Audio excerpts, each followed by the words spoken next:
Sixième étape importante dans ce Dakar 2021 dans la catégorie auto, même amputée de 100 km avant la journée de repos des dunes du sable qui vont mettre à contribution les machines.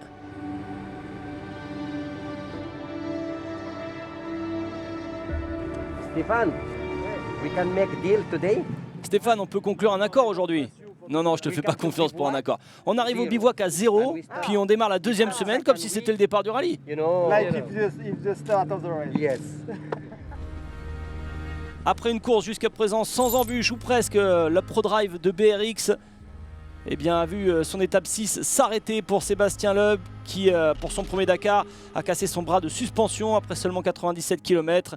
Il était quitte pour attendre l'assistance et perdre beaucoup de temps, plus de 3 heures à l'arrivée.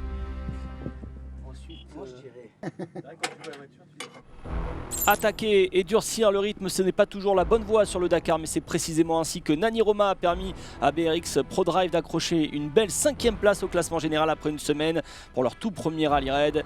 Il est à Haïl pour la journée de repos et heureux. Isidré Esteve était un pilote moto KTM au début des années 2000, 2 places de 4e sur le Dakar. Un accident l'a laissé paralysé en fauteuil roulant. C'est son 5e Dakar en 4 roues et dans une nouvelle Toyota, il a gardé ses anciens mécaniciens. Une superbe équipe autour de lui, il est 30e au général. Le vainqueur d'hier, Giniel Devilliers, souffre toujours de raideur dans la nuque, donc à chaque atterrissage brutal entre les dunes, il a souffert encore aujourd'hui. Et après quelques crevaisons, il arrive 8e, il est dans le top 10 à plus de 2 heures de la tête. Son compatriote sud-africain Brian Baragwanath a été classé 39e au début du rallye il y a une semaine, mais il s'est dépatouillé, notamment sur des étapes corsées pour revenir. Lui et Tai Perry occupent la 6e place après une semaine. Et à mi-chemin de ce Dakar 2021, on assiste à une superbe passe d'armes dans cette catégorie auto. Un véritable duel sous le soleil saoudien. Chaque pilote est poussé dans ses retranchements. Le français Stéphane Peterencel perd aujourd'hui 17 secondes mais conserve toujours la tête du général avec 6 minutes d'avance sur Nasser Al-Attiyah. Le Qatari sait qu'il doit maintenir la pression, il le fait avec la puissance de sa Toyota et des pointes de vitesse impressionnantes tout au long des étapes. Al-Attiyah bat Peterencel d'un cheveu pour la 3e fois depuis le départ, mais il le reprend peu de temps. Tout est encore à faire.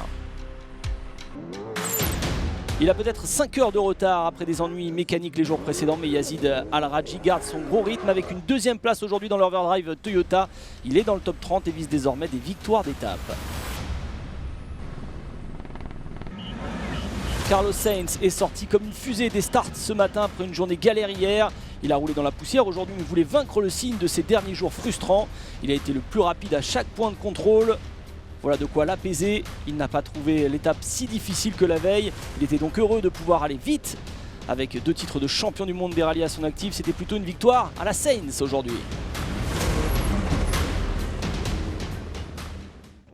Aujourd'hui, on n'a pas souffert du moindre problème.